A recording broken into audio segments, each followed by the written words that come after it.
Você já se inscreveu em nosso canal no YouTube? Compartilhe com seus amigos e divulgue nossos vídeos. Mensagens de fé, reflexão, esperança e motivação.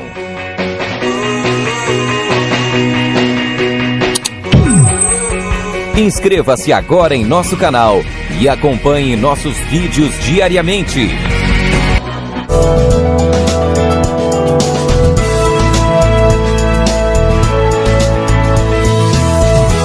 Momento da palavra com o pastor Eurípides Venâncio. Gênesis 37. Os que encontraram, digam amém. Diz-nos assim o texto: e disseram uns aos outros: eis que lá vem o sonhador mó. Vinde, pois, agora e matemo-lo e lancemo-lo numa destas covas, e diremos: uma besta fera o comeu. Veremos que será dos seus sonhos. E aconteceu que, chegando José a seus irmãos, tiraram a José a sua túnica, a túnica de várias cores que trazia, e tomaram-no e lançaram-no na cova. Porém a cova estava vazia, não havia água nela. Passando, pois, os mercadores midianitas, tiraram e alcançaram a José da cova, e venderam José por 20 moedas de prata aos ismaelitas, os quais levaram José ao Egito. Coloque a mão no seu coração, e eu creio que Deus tem uma palavra ao meu, mas também tem uma palavra ao seu coração. E você que quer, que precisa e acredita, você que nos ouve agora online pelo Facebook aí também, coloque a mão no seu coração, peça a Deus aquilo que você necessita e carece, de uma palavra, de algo da parte do Senhor na noite deste dia. Eu creio, Deus estará falando contigo de uma forma muito especial. Soberano Deus, eterno e bendito Pai, Deus de infinita glória, grande poder e majestade, é com tremor e temor diante de Ti, Senhor, que nós agora, diante da Tua presença, como nós estamos, elevamos o nosso pensamento em petição. Eu não sei, ó Pai, o que os Teus filhos necessitam e carecem, mas por certo, Senhor Jesus, em meio às adversidades em que nós estamos vivendo, o Senhor quer gerar oportunidades em nossas vidas. Tudo que nós precisamos, Senhor, é de uma oportunidade. Abre-se-nos, pois, uma grande porta de uma grande oportunidade em meio a essa crise, ó Pai, que a igreja possa triunfar em o nome do Senhor Jesus. Aleluia. Tomai assento, queridos, ficai à vontade na liberdade do Espírito Santo de Deus. Queridos, a partir de hoje nós vamos estar nos esforçando, nos empenhando para que todos os nossos cultos estejam online, quer seja pelo Facebook, quer seja pelo YouTube, tá bom? Nós já criamos a página, estamos criando a página da igreja no Face, já criamos o canal no YouTube e queremos estar treinando alguém agora da igreja para que possa cuidar. Eu já tenho o meu canal, fica difícil cuidar do canal da igreja e cuidar também do canal que nós temos ali. Fato é que nós vamos estar organizando, separando alguém para estar cuidando disso, para que todos os nossos cultos sejam transmitidos online. Os irmãos sabem, os irmãos entendem que os tempos são outros e nós precisamos nos adequarmos.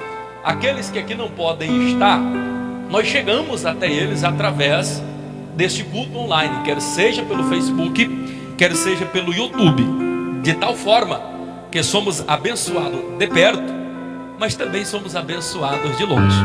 Louvado e agradecido ao nome do Senhor Jesus, que vive e que reina de eternidade em eternidade. O tema da nossa lição nesta manhã fala das adversidades que geram-nos oportunidades. Adversidades geram oportunidade. Nesta lição nós acabamos de ler e vamos estar falando de um dos personagens mais ovacionados na Bíblia, mais ovacionado no meio cristão.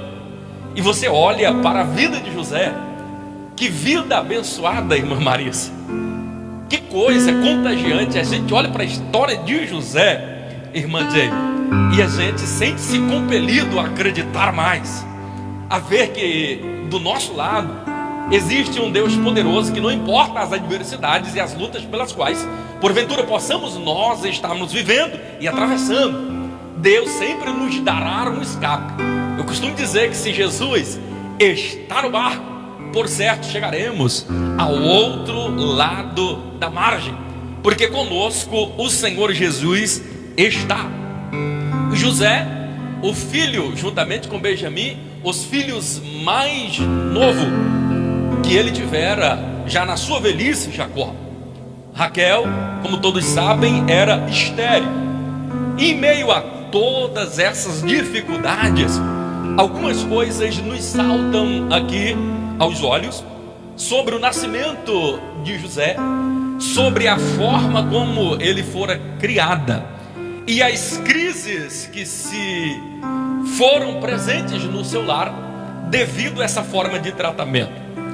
Eu gostaria de enfatizar algo aqui bastante interessante sobre a questão de predileção de filho. Sabia que isso é extremamente prejudicial? Existiram crises na vida de José? Existiram. E alguns deles, por incrível que pareça, se deram pelo fato de que Jacó, Raquel, faziam uma diferenciação. Tratavam um filho diferente do outro. Parece-nos crer, e fica evidente nos textos bíblicos, que havia uma predileção em favor de José. É natural, vamos pensar assim: Raquel durante tantos anos sofrera, Lia estava fazendo chacota dela. Então agora vem José, era natural que ela tivesse uma extrema afinidade com ele. Então nasce ali um vínculo que parece que os outros irmãos agora, sabendo que havia essa predileção, começa uma crise. E o pai de família, a mulher de Deus, o homem de Deus, ele precisa ter estes cuidados para não tratar melhor um filho em detrimento do outro. Nós vemos os psicanalistas falando do perigo a respeito disso. Eu me lembro de um artigo onde Anna Osmond falava a respeito disso, que é natural haver uma afinidade maior com um filho e com o outro não. Isso é normal, pode acontecer. E ela explicando que o perigo não está nessa afinidade, em ter mais afinidade com um ou com o outro, não. O perigo reside, e o perigo se dá quando o pai, quando a mãe demonstra ter mais afeto, amor, carinho para com o filho e menos com os outros. Perceberam? Perceberam? Eu posso até ter mais afinidade, mas eu tenho que ter o cuidado de não deixar demonstrar que eu amo mais um do que o outro. Percebam que Deus, ele nos ama iguais, mas ele nos trata iguais? Ele nos trata iguais? Não, irmãos, porque senão ele não seria justo. Então perceba que Deus ama igual, mas Deus não vai tratar igual. Deus trata o ímpio de uma maneira e o justo de outra. Por quê? Por causa da sua justiça. Mas o amor é igual. Perceberam? A grande questão aqui está no fato de que eu e você devemos ter o devido cuidado, ainda que tenhamos, ou que vocês tenham mais de um filho, 2 ou 3, cuidado para não mostrar predileção maior por um e não demonstrar que você ama mais um do que o outro. Vai trazer problema. E levantou-se uma grande tempestade aqui, e a gente tem que ter muito cuidado. Por que acontece isso? A psicanálise fala muito a respeito disso. Eu me lembro de Ellen Libby, ela falando em um dos livros, um dos seus livros, onde ela fala The Favorite Child, quer dizer, o filho favorito, a criança favorita, né? Temos que ter muito cuidado para não ter um filho favorito, um filho predileto, tudo isso daí, porque vai gerar, e o perigo é a síndrome do menino de ouro. E o que é o menino de ouro? Ele vai achar dentro dele que ele tem o direito de ser satisfeito todos os desejos, e que o pai e a mãe são obrigados a dar tudo que ele precisa e quer. porque ele é extremamente manipulador. Isso pode provocar sérios prejuízos. E o pai e a mãe pensando estar fazendo bem, e pensam assim: olha, eu vou dar para meu filho o que eu nunca tive. Aí não ensina o filho a trabalhar, não ensina o filho a ter responsabilidade. Vai gerar um bandido, vai gerar um mau caráter lá na frente. Quer dizer, excesso de amor, excesso de mimo, acaba estragando. Então precisa ter este devido cuidado aí, que a gente precisa observar dentro dessa questão. A gente vai observar, alguém disse assim, eu já vi alguém outro dia contestando, mas até Deus, ele faz diferenciação entre um e o outro. Olha o que fez Deus com Caim e Abel. Ora, Deus amava mais a Caim do que a Abel. Não, o amor ali era igual. A diferença estava na sinceridade que um estava tendo e o outro não. Ora, Abel apresentou aquilo que era de melhor. Ele deu o melhor, de sinceridade do coração. E Caim não, ele tentou enganar Deus. Então a questão aqui não reside no fato de Deus amar mais um ou outro, não. Reside no fato da sinceridade. Reside no fato que Deus é justo. Alguém pega e diz assim: pastor, Jesus fez acepção de pessoas, porque ele, na Bíblia está escrito do apóstolo a quem Jesus amava. Evidentemente que há uma confusão muito grande aqui. Percebam que Jesus, ele ama igual a todos, mas para quem mais se doa a ele, mais ele se doa. Isto fala de justiça, irmão. Se você ora mais, se você busca mais, se você ama mais a Deus, é natural que ele lhe devolva mais em bênção, em resposta, em oração, em vitória. Porque você mais busca. Então quem mais busca, mais recebe. Quem mais busca, mais recebe. Este é o segredo. Jesus não faz exceção. Mas quanto mais você buscar, quanto mais nós adorarmos, mais nós receberemos da parte do Senhor. Isso fica evidente. Isso fica bastante claro na palavra do Senhor Jesus. O ponto 1 da nossa lição fala: a inveja dos irmãos de José. Tudo isso começou por causa de quê? De crises. Começou muito pequeno. Começou coisas muito pequenas dentro. E agora vai entrar algo que é extremamente danoso no seio familiar. Quer seja na igreja, quer seja no trabalho, quer seja na vida. Irmã Cirlei, a inveja é um dos ingredientes mais danosos para a felicidade de alguém. Uma pessoa invejosa jamais conseguirá ser feliz. Ele viverá para sempre uma raiz de amargura, uma amargura tão grande que nunca conseguirá ser feliz, nem com a sua felicidade, porque ele não terá, e muito menos com a felicidade do outro, porque quanto mais o outro é feliz, mais triste ele fica, porque ele é invejoso. E os irmãos de José começaram então a ter essa inveja dele. Começaram a ter um ódio terrível. E eu falando disso, eu me lembro de uma frase sobre essa questão de ódio, porque isso está muito presente, essa questão do ódio. Inveja, quem tem inveja é porque ele tem um ódio profundo no seu coração. Perceba que um invejoso, além de desejar, irmã Eliane, o que o outro tem, além de desejar o que o outro tem, de repente ele não tem, ele tem o desejo por aquilo que é seu, irmã Eliane. Mas não obstante a isso, além de desejar aquilo que você possui, ele queria que você não possuísse. Quer dizer, eu queria ter o que você tem e você não tivesse nada, tivesse na sarjeta, na raiz da amargura. O quanto mais você sofresse, mais feliz eu seria. O quanto mais você estivesse por baixo. E a tristeza dele, a raiva dele, o ódio dele, é porque por mais que ele torça contra você, Deus está com as tuas mãos sobre a tua vida, lhe abençoando, lhe prosperando. O invejoso não aguenta, jamais suportará, porque a inveja reside em profundo ódio. Esta é a grande questão. Ele jamais estará feliz com a felicidade do outro. Vocês já perceberam quando você conta uma grande notícia? Por isso que é muito cuidado. E José é um exemplo disso. Alegre, coitado, o rapaz tão inocente, contando os sonhos dele, né? Tão alegre, irmãos, pensando que no seio familiar, no meio da família, algumas pessoas estariam com ele alegre. O que aconteceu? Ele contava a bênção contava a vitória, contava os seus sonhos, e os irmãos maquinando contra ele. Você já contou a história em um determinado lugar de uma grande vitória, e algumas pessoas sorriem, outros se alegram, e você percebe que alguém fica ali um pouco mais recolhido. Então você percebe que ali tem um pingozinho de inveja. Quer dizer, a pessoa não consegue se alegrar com a sua vitória. A inveja o corrói. E a inveja, ela é extremamente danosa.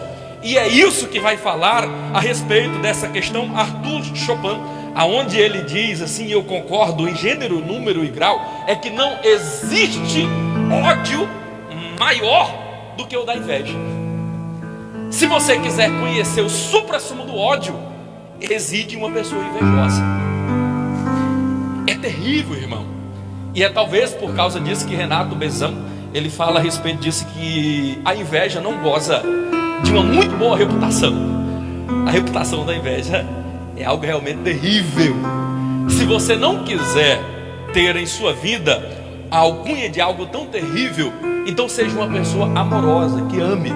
Não existe nada mais terrível no ser humano do que ele ser uma pessoa invejosa, que não consegue se alegrar com a felicidade do outro, que não consegue se alegrar com o bem-estar do outro.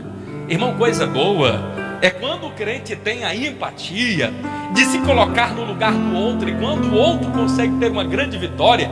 A vitória aparece quando alguém tem Deus, irmãos. Então essa questão de pessoa invejosa é quem se deixa dominar pela carne, porque quem se deixa dominar pelo Espírito, quando ele sabe da vitória de alguém, quando ele sabe que alguém está prosperando, irmão, ele fica alegre.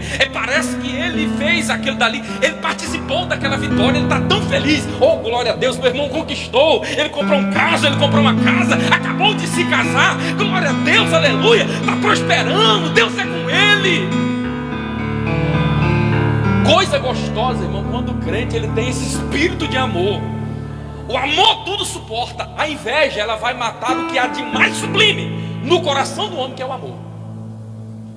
Irmão, não deixa a raiz da inveja entrar no seu coração. Entraram no coração dos irmãos de José. Coitado, não estava fazendo mal para ninguém, não queria o mal de ninguém, não fez mal para ninguém, amava todo mundo, alegre. A felicidade dele incomodava muitos.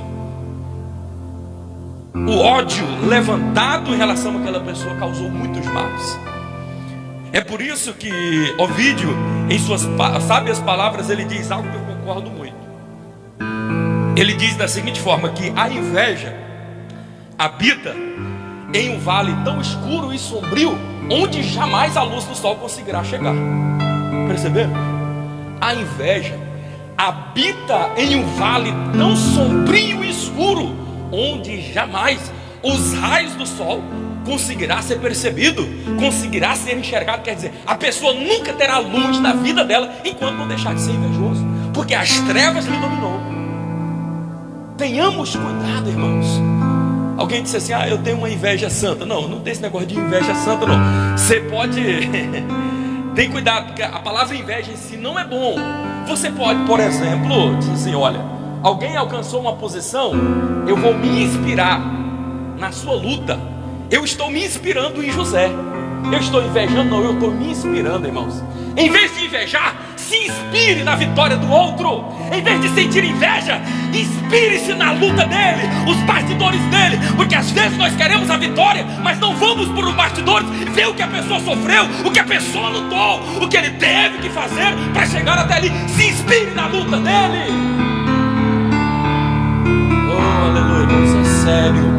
Eu estou entregando isso da parte do Senhor para a sua vida. Quantos estão sendo abençoados nesta noite? Aleluia. 1.2 na nossa lição. 1.1, a crise na família. A crise nós já sabemos aonde ela começou e por que a gerou. Primeiro, ela aconteceu porque houve predileção. Segundo, porque deixaram a inveja brotar no coração. Estabeleceu-se uma grande luta, uma grande tempestade. Mais na frente falaremos sobre isso. É que às vezes dentro da nossa própria casa, dentro da nossa família, nós enfrentamos lutas. A verdade é que dentro da nossa própria casa é onde se levantam às vezes as maiores lutas, por incrível que pareça. 1.2 aí da nossa lição. A inveja, irmão, e eu tenho uma boa notícia para você. A inveja, irmã Sueli, não pode lhe parar. A inveja não pode nos parar, irmã Jay. Sabia disso? Se você tem Deus na sua vida, se você tem convicção do seu ministério, se você tem noção do tamanho da chamada e quem foi que o chamou, irmão, você não tem por que temer. Nada, nem ninguém jamais conseguirá parar o seu ministério. Isto é sério, irmãos. Isso é bastante sério. E nós precisamos ter em mente isso. Perceba o tanto que a inveja ela é corrosiva. Lembram da história lá de Davi e de Saul? Quantos se lembram? A história de Davi e Saul, como é que foi? Vocês se lembram? Depois dá uma olhadinha lá em 1 Samuel 18, versos 7 e 8.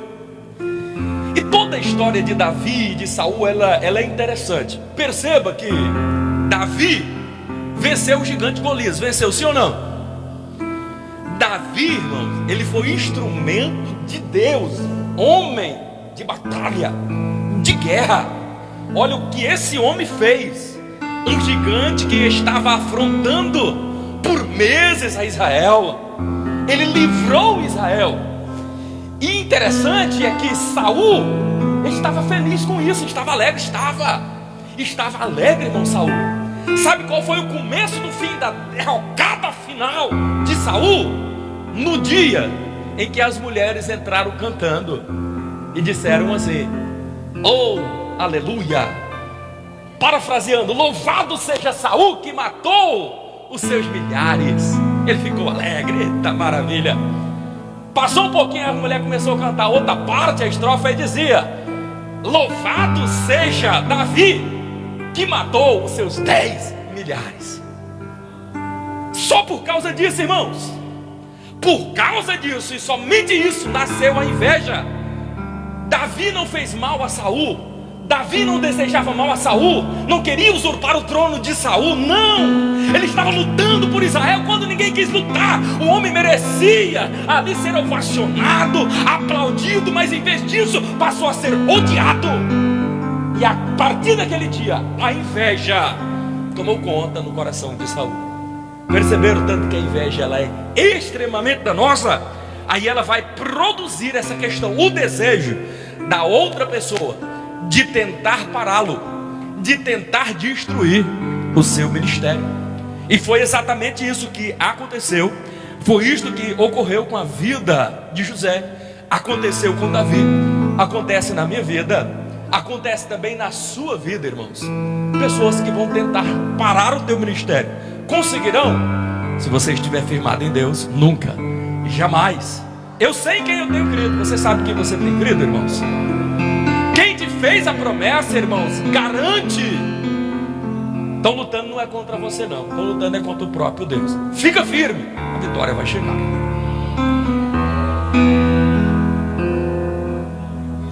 Tentarão parar o seu ministério. O que é que eu devo fazer? Continuar marchando, caminhando.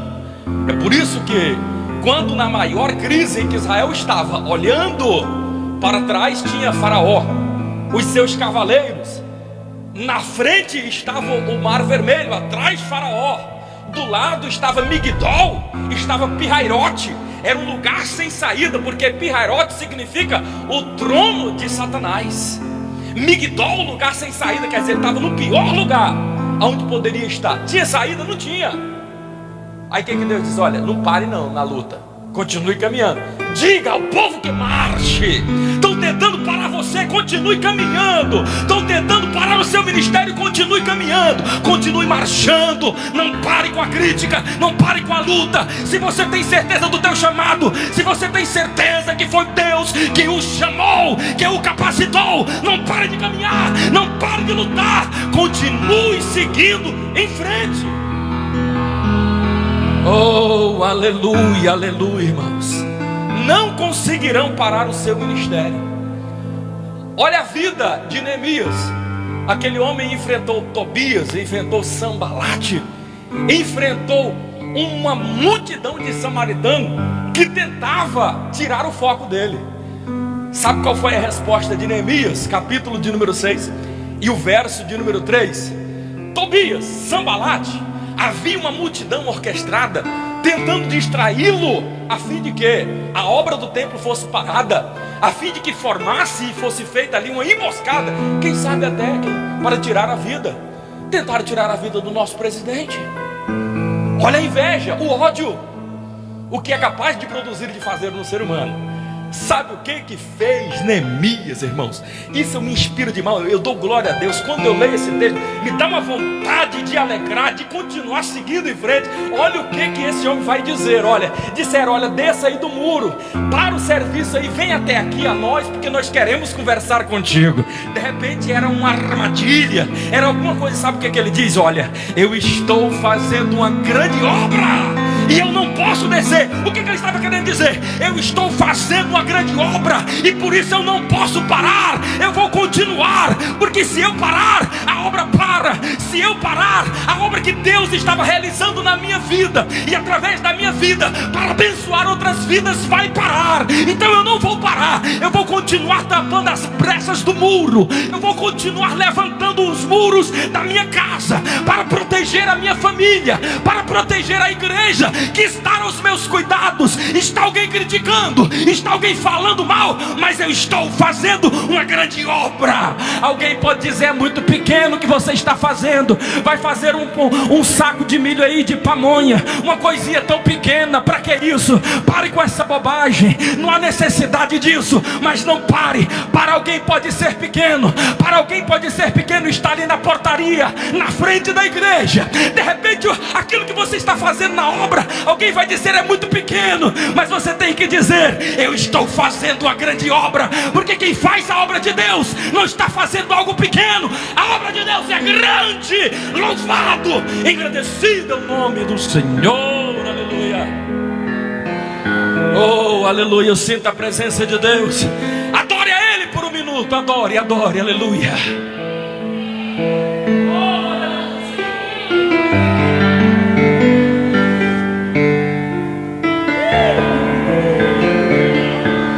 Oh, aleluia. Não pare, aleluia.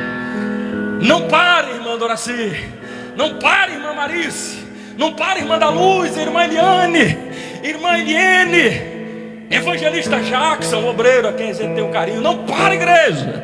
Alguém vai criticar, mas vamos continuar fazendo a obra. Adear no 72 aqui se fazem amigos. Não é para fazer inimigo, não, é para amar um ao outro. Vamos parar de criticar, vamos parar de falar mal. É momento da igreja se unir. Sabe quando é que a igreja para? Quando há ciúme, quando há inveja, quando há facção, quando há emulação. Mas se você tem amor, se você ama o seu irmão, você não joga pedra, você não joga ele para lá, você está unido. Você não quer jogar pedra, você quer abraçar. A obra de Deus é muito grande, irmãos. Ninguém pode parar a obra de Deus. Aleluia, os irmãos estão entendendo? Quem está entendendo nesta noite? Aleluia. Oh, grande é o Senhor Deus. Eu estou fazendo uma grande obra e por isso eu não posso parar. Aleluia. 1.3.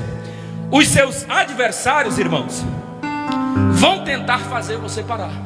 É a continuação do 1.2 aqui. Os adversários vão fazer de tudo para tentar parar você. O que é que fizeram com José? Perceba que José, ele só foi salvo aqui da morte porque era a mão de Deus. Mas o primeiro desejo, se você for ler toda a história, eles queriam matar, irmãos. Aí Rubem, que era o mais velho, acho que movido de uma íntima compaixão, um momento de lucidez, então eles resolvem colocar ali uma cisterna e vender ali para os midianitas, que depois é levado ali para o Egito. Percebam que fizeram de tudo. E por quê? Por causa dos sonhos dele. Fizeram de tudo por quê? Porque ele ousou sonhar, irmãos.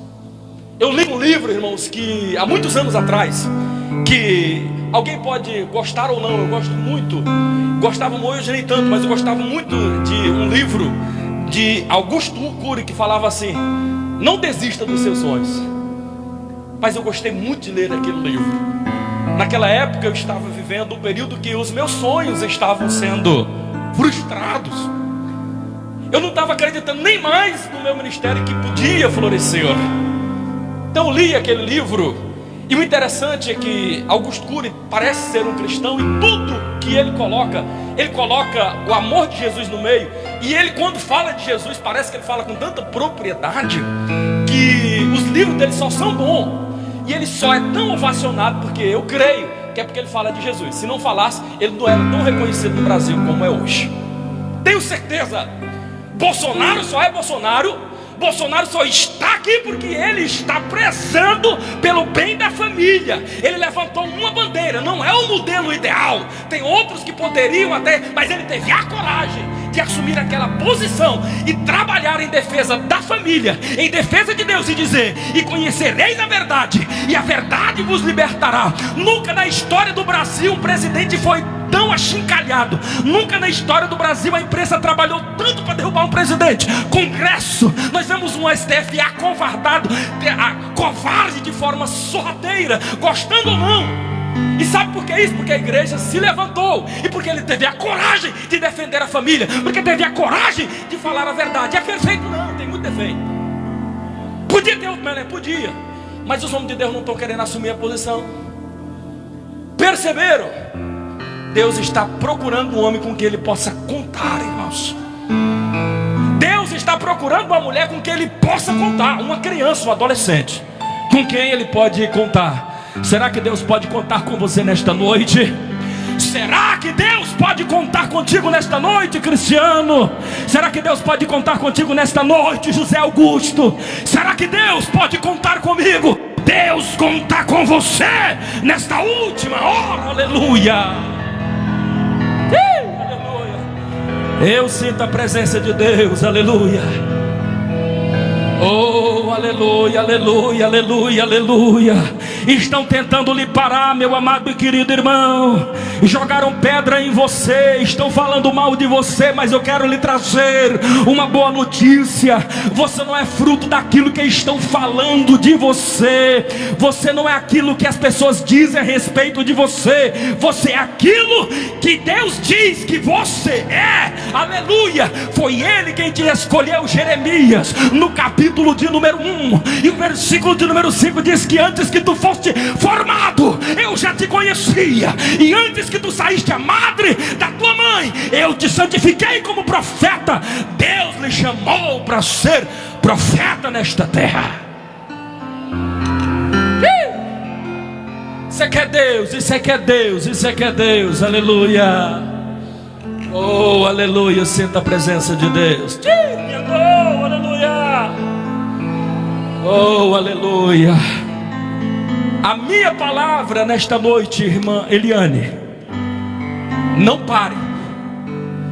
Você estava pensando em desistir de algo, Deus está dizendo para você, irmã Eliane: não pare. A vida é comparado com o deserto. Se você continuar caminhando, você vai atravessar esse deserto. Essa luta que tu está passando é pequena, logo vai chegar a tua vitória. E Deus diz: se você parar, você morre. Porque no deserto, se nós parar, o sol toma de conta. Mas se você continuar caminhando, a vitória vai ser grande. Você pensou em desistir por causa de um pequeno fracasso, mas Deus diz assim: continue sonhando, continue caminhando, porque eu sou contigo, aleluia. Oh, aleluia. Não sei nem por que estou dizendo, não planejei dizer isso. Tenho certeza, porque eu orei a Deus antes de vir para cá. Aleluia. E pelas lágrimas da irmã, eu contemplo a vitória de Deus na vida dela. Aleluia. Oh, aleluia, aleluia. A palavra de Deus para a igreja é te dizer nesta noite: Carlos Júnior, o inimigo não vai te fazer parar. O diabo não vai fazer esta obra parar. Continue caminhando, nem que seja arrastando. Se você tem um sonho, se você tem um projeto, continue sonhando, continue acreditando, a vitória vai chegar. Eu me lembro de um homem, e ele dizia no ápice dos seus discursos, e ele dizia uma frase em inglês. Martin Luther King dizia: I have dreams, I have a dreams. Eu tenho um sonho. Ele virava para a multidão e dizia: I have some dreams. Você tem um sonho, você tem um sonho. Quem tem sonho aqui nesta noite? Aleluia. Sonho porque estão... Tenha sonhos, irmãos, acredite. Ouse sonhar, aleluia. Não pare. Este mesmo homem, eu vendo a reportagem dele em um sistema de televisão, e quando falando da luta, e parece que era tão pequeno, e parece que alguém ainda não acreditava, quando se tornou maior o regime do apartheid, que ficou bastante diferenciado, quando ele começa com 15, depois 20 mil, 30 mil, 60 mil pessoas ouvindo aquele homem, às vezes sem microfone, gritando por liberdade, e ele dizia algo importante, mas bem no iniciozinho tem uma reportagem dele dizendo uma frase assim: if you can't fly, run. If you can't walk, if you can't walk, run, baby, always keep moving. Ele estava dizendo, se você, perguntando se ele estava pensando em parar, se ele estava pensando em desanimar daquela luta, porque parecia estar perdida, não aparecia, parece que ter aparentemente um sentido de vitória.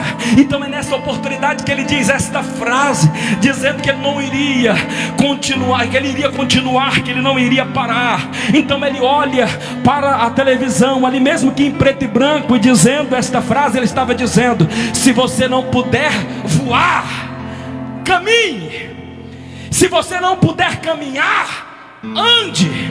Se você não puder andar, arraste-se. Mas a qualquer custo, continue caminhando. Quebrar as suas pernas, você já não consegue mais caminhar. Cortaram as suas asas, você já não consegue mais voar. Mas você pode se arrastar. Se arraste na presença de Deus. Se arraste na presença do Senhor. Não pare, continue caminhando. A vitória vai chegar, aleluia. Oh, aleluia, eu sinto a presença de Deus, aleluia, aleluia. 2.2 da nossa lição: a traição dos irmãos de José. Irmão, é mais fácil você conquistar uma cidade inteira, do que conquistar um amigo perdido. Irmãos, a dor da traição, ela é extremamente danosa. Não existe nada mais doloroso do que você ter um amigo, alguém que você confidenciou desejos, planos, e você sordidamente é traído por esta pessoa. Não sei se você já passou por isso, mas é extremamente doloroso, irmãos. É algo terrível, difícil de superar. Não é fácil. José passou por isso, dentro da própria família. Mas dentro da família, por incrível que pareça, irmãos, é dentro da família onde aparecem as maiores lutas. É dentro da família onde a psicanálise vai descobrir os maiores traumas, às vezes lá na infância. É dentro do seio familiar mesmo. Porque se fosse alguém lá fora, não vai afetar tanto. E por que isso acontece? Primeiro, porque é uma obra do diabo. Ele é contra a família, ele quer destruir a família, ele quer acabar com a família, porque a família é a célula máter da sociedade. A família corrompida, sociedade corrompida. O diabo tem liberdade, então ele vai atacar com toda a força. Por que é que tem levante dentro da família? Porque o diabo inflama. Porque tem alguém lá na sua família que tem língua, e a língua é inflamada pelo inferno. O inferno, quem está lá? O diabo. É o diabo atiçando o seu parente, o seu irmão. Às vezes é dentro da igreja. Alguém vai levantar uma luta, uma pedrada, e vai doer, vai sofrer. E o diabo sabe disso. Quando vem uma pedrada de fora, parece que a gente não sente tanto, já esperava. É lá de fora. Mas dentro da igreja, irmãos, aonde você espera compreensão, aonde você espera amor, aonde você espera ser abraçado, lhe jogam pedra, lhe traem traiçoeiramente, irmãos. Isso é doloroso, é difícil. E o pior é que parece que muitos de nós se comportam como o pior exército na face da terra. Porque qualquer exército do mundo, ele vai lá nas trincheiras do inimigo para quê? Para buscar um soldado ferido. Na igreja não, a gente termina de matar. Na igreja não, a gente joga fora, termina de matar. Que amor é esse?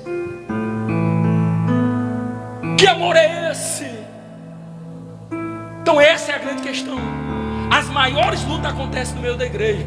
E por que é que essas coisas acontecem, pastor Eurípides? Porque a convivência familiar gera isso.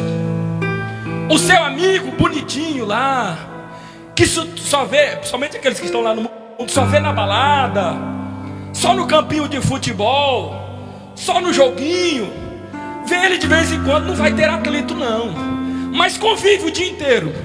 Por que essa pandemia aí tem trazido tanto divórcio? Convivência. Convivência gera atrito. Atrito gera desgaste. Quanto tem mais atrito, vai desgastando. E o diabo sabe disso. Então a convivência familiar às vezes gera esse atrito. O atrito vai gerar desgaste. O desgaste vai deformar às vezes a sua vida. E se não tiver cuidado, deforma até o caráter. E o diabo sabe disso. A luta veio. Agora eu tenho uma boa notícia. Percebam que se na família nós temos os levantes mais doloridos, é na família que nós temos a maior vitória. Porque a família é projeto de Deus. Porque a família é guardada por Deus. Mesmo sendo a família tua não perfeita, mas sendo um projeto de Deus, você pode orar a Deus. Ele vai levantar esta tua família, vai restaurar o teu casamento, vai restaurar a tua casa. Não desista da tua família, não desista da tua casa, não desista do teu neto, não desista do teu filho, porque eu e a minha casa serviremos ao Senhor. Aleluia. É por isso que uma mãe não se esquece e não abandona o filho. Não abandona. Já viu figura mais maltratada do que pai e mãe? Irmão, nós filhos somos ingratos demais, irmãos. Nós fomos pedra de tropeço na vida dos nossos pais. Deram tudo por nós. E a gente não dá conta de ser ingrato com pai e com mãe. Filho é bicho ingrato. E mãe desiste de você não. Quando o camarada não serve para mais nada na vida, está lá na prisão, ninguém acredita nele, mas a mãe vai lá visitar. É o filho dela, ela acredita, não deixa de amar. Amor de mãe é coisa linda, irmão. O de pai é lindo, mas parece que o de mãe, parece que ele tem. E até Deus fala a respeito disso, né? Porventura a mãe poderia esquecer. Porque o amor de mãe é algo muito sublime, irmãos. Então perceba que mesmo na família nós temos as maiores lutas. É na família que é projeto de Deus. Nós temos a maior vitória. Perceberam que mesmo brigando entre irmãos, se alguém mexer com teu irmão, mexeu contigo. Mexeu com meu irmão, não aceito não. Mexeu com ele, eu vou tomar dor. Você quer ver quando um irmão se une? É quando o outro se levanta para falar mal dele. Você não aceita aquilo dali, porque mexeu com o seu brilho. E alguém pega e diz assim: olha, aquela família não presta, fulano de tal não presta. Aquela pessoa, não, a minha família presta sim. E nós somos movidos de um profundo amor, porque existe um vínculo, existe um sangue abençoado por Deus, que é a família. As maiores vitórias acontecem no seio da família também. Temos que ter cuidado, porque vai gerar desgaste. Agora entenda uma coisa. Perceberam? Observe os detalhes nas coisas. Lembra do endemoniado gadareno? O endemoniado gadareno ficou tão feliz. Mas tão feliz, por quê? Porque ele fora liberto. Jesus o libertou, expulsou todos os demônios. Aquele homem ficou tão feliz, tão alegre, irmãos, que o desejo dele era seguir e acompanhar Jesus. Ele disse: Jesus, eu vou te seguir, eu vou te acompanhar para onde tu quiser. Coisa linda, não é? Mas o que Jesus falou para ele? Não, volta lá para a tua família. Por quê? A família é que viu os piores momentos dele. A família foi que chorou. Foi a família que foi pisada. Foi a família que foi maltratada. Ele diz: vai lá primeiro na família. Vai agradecer por tudo quanto eles fizeram por você. Porque foi a tua mãe que orou. E por isso agora tu está liberto. Porque alguém intercedeu por ti. E meu Pai do céu fez eu encontrar. Volta para a família. Vai lá agradecer. Não seja ingrato. Tem gente que é abençoada aqui na igreja, fica rico, fica próspero, abandona a igreja e vai ganhar o mundo. Volta para a casa do Senhor e vai ser grato por aquilo que Deus lhe deu, por aquilo que a igreja orou, por aquilo que os irmãos pagaram o preço. Aleluia. Jesus disse assim: volta lá na tua família. Ele voltou. Eu quero dizer que o nosso culto, ele não começa aqui, ele começa lá na nossa casa. O lugar onde você precisa ser mais crente não é aqui não, é lá na tua casa. Porque se você conseguir ser crente lá, a coisa mais difícil é você convencer alguém da sua família, porque ele te vê todo dia. Coisa triste é quando um homem de Deus, uma mulher de Deus sobe aqui e diz assim: sinta a presença de Deus, eu oro, eu jejum, eu consagro. E alguém da casa dele, da família, mas aquele dali, peça ruim, ordinário, acabou de me bater, o bandido, acabou de fazer isso e aquilo. Irmão, é coisa triste, irmão. A coisa mais difícil de você converter é você mesmo. Mas se você se converter e conseguir convencer da sua família, irmão, aí você dá um crente de primeira, um crente abençoado. Você está entendendo o que eu estou falando, irmão? Vai lá para a família, porque é na família o lugar onde a gente é mais abençoado. Na família, que é o referencial, os teus filhos vão olhar para você e dizer: o meu modelo é meu pai, o meu modelo é minha mãe, o meu modelo é meu irmão, é minha irmã. Isso é lindo, irmão. Isso não tem nada que pague um prazer desse, um gozo na alma. As maiores vitórias vêm daí. Isto é sério. Louvado e engrandecido o nome do Senhor. 2.1. A primeira crise: afastado de quem amava. O José foi afastado de quem? De seu pai Jacó. O José foi afastado de quem? De sua mãe Raquel. Tinha alguém que amava mais aquele camarada? Não tinha. Amava demais, irmãos. Então uma das piores coisas que pode acontecer na sua vida é quando você é afastado de quem você ama. Perceberam que quando uma mãe casa um filho, e às vezes o filho precisa viajar, precisa mudar, e a mãe, ela, por causa da dor da separação, porque não foi pelo mal, pode ser até por uma coisa boa, mas aparte você de quem você ama, para você ver a dor que é. Olha, quando alguém morre na sua família, que você tem um contato. Ainda um dia desse eu estava celebrando, oficiando aqui um culto fúnebre na igreja. É um dos momentos mais tristes, irmão. Até você não sendo da família, você chora. Porque a dor da separação é algo mais triste que pode acontecer na vida de um ser humano. Dói tudo, dói o corpo, dói a alma, dói o peito, dá vontade de chorar, porque você se lembra do rosto daquela pessoa que estava agorinha ali contigo, que você abraçava, que estava contigo, estava no seu convívio, e você teve tanta oportunidade de dizer que o amava, e você só foi pedra de tropeço, você só foi um camarada ruim, para uma pessoa que só lhe fazia o bem. Você amava ele, amava, mas não dizia para ele. Você amava ele, amava, mas não procurou ser um camarada, gente boa com ele. Legado, irmão. A gente precisa deixar legado nesta terra. Oh, aleluia, louvado, engrandecido o nome do Senhor Jesus. Esse rapaz teve que se afastar de quem ele mais amava. Perseguido, odiado, tentaram matar, o afastavam de quem ele mais amava. Qualquer um teria desistido, irmãos. Não dá nem tempo para mais continuar aqui, porque o tempo já acabou. Foi parar em um calabouço. Era ou não era para ser o camarada mais complexado, mais triste do mundo? Ele tinha motivo ou não tinha? Irmão, não tinha camarada para ter motivo de mais depressão do que esse camarada aqui não. Mas ele, irmãos, é por isso que eu acho tão lindo. Em vez de viver um espírito de autocomiseração, ele resolveu fazer a diferença. Ele não se fez de coitadinho. Ele não se colocou em uma posição em que as pessoas sentissem pena dele. Ele acreditou no seu sonho. Ele acreditou no seu projeto. O diabo vinha buzinar no seu ouvido: acaba com a tua vida, acaba com a tua raça, você não serve, ninguém acredita. Mas ele continuava acreditando, porque ele ouviu através do seu pai e da sua mãe que existia um Deus, o Deus de Israel, um Deus poderoso que faria ele vencer. E ele acreditou e continuou sonhando. Oh, aleluia, aleluia. Oh, aleluia, aleluia. Essa foi a primeira coisa, foi afastado de quem ele mais amava. Segunda, ele foi acusado injustamente. Quer ver coisa mais terrível, irmão? Acusado injustamente, nem merecia, não merecia. Injustiça, irmãos. Olha para cá.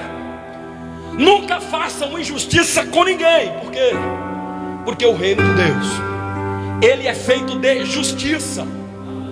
A Bíblia é quem diz, não sou eu. Romanos 14 e o versículo de número 17. Porque o reino de Deus não é comida, irmão Carlos Júnior, não é bebida. O reino de Deus é paz, justiça e alegria do Espírito. Mateus 6,33 diz assim: buscai primeiro o reino de Deus e as demais coisas vos serão acrescentadas. Buscai primeiro o reino de Deus e a sua justiça. O que significa dizer, se você é injusto nessa terra, você está trabalhando não contra o seu irmão, você está praticando injustiça não contra o seu irmão, você está sendo injusto contra o próprio Deus, está trabalhando contra Deus, está trabalhando contra o reino, porque o reino do céu é justiça. Se fizer injustiça, vão ter que pagar. E se você fizer injustiça, você também vai ter que pagar. Porque o reino de Deus é feito de justiça, irmãos. Cuidado para não fazer nenhuma injustiça com ninguém nessa terra. Cuidado. Procure ser uma pessoa justa, mais amável, irmãos, mais tratável, mais tolerável. Terceira coisa, quando você é esquecido por todos. Eu paro aqui, não vou ter tempo. O 3.2 vão dizer, o 3.1 vai dizer que todo mundo se esqueceu de José. Então dá pra gente triscar alguma coisa. O 3.1 vai dizer que precisamos honrar a Deus, porque quando honramos a Deus, por Ele nós somos honrados. O segredo da vitória de José, 8:28, porque todas as coisas cooperam para o bem daqueles que amam a Deus. Deixa eu lhe dizer uma grande verdade, eu paraliso aqui. E eu agora cito a passagem da mãe. Porventura, poderá uma mãe, Carlos Júnior, esquecer do filho que amamenta? Não, jamais. Mas se porventura essa mãe esquecer desse filho que ela amamenta, porventura Deus jamais esquecerá de você. Deus não esquece de você. Deus não esquece de você. Aleluia.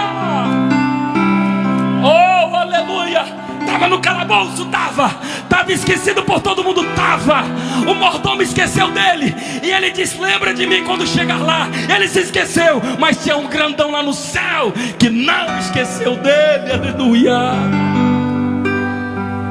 E ele diz por que é que ele não esqueceu. No verso, Isaías, no capítulo de número 49:16 vai dizer: porque eu tenho gravado o teu nome na palma da minha mão.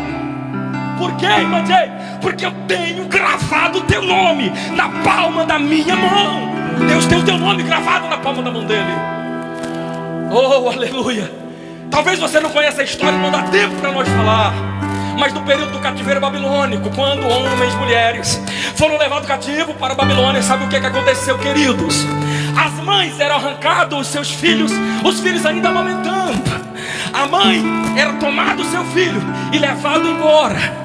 Mas antes do 8º dia, as mães faziam de tudo para fazer o quê? Para circuncidar o menino, para ir lá no cartório, para dar o nome do menino, porque isso era muito importante. Sabe a segunda coisa que essa mãe fazia? Ela dizia: olha, pega aí, já viu como é que você ferra gado? Você coloca aquele ferro com as iniciais do teu nome, você coloca em uma brasa e você vai ali e marca o gado. Sabe como que a mãe fazia? Ela sabia que nunca mais ia ver o filho. E o que ela fazia? Ela pegava iniciais do nome do filho. Olha, imagina a dor desta mãe. Ela ia lá em um braseiro, colocava ali no meio do fogo. Quando estava vermelho, ela chegava assim. Quando ela não tinha coragem, pedia para o marido: pode marcar. E marcava na palma da mão daquela mãe, para todos os dias ela se lembrar, para ela nunca se esquecer. Todas as vezes que ela passava a mão ali: é meu filho, aonde estará meu filho? Uma mãe já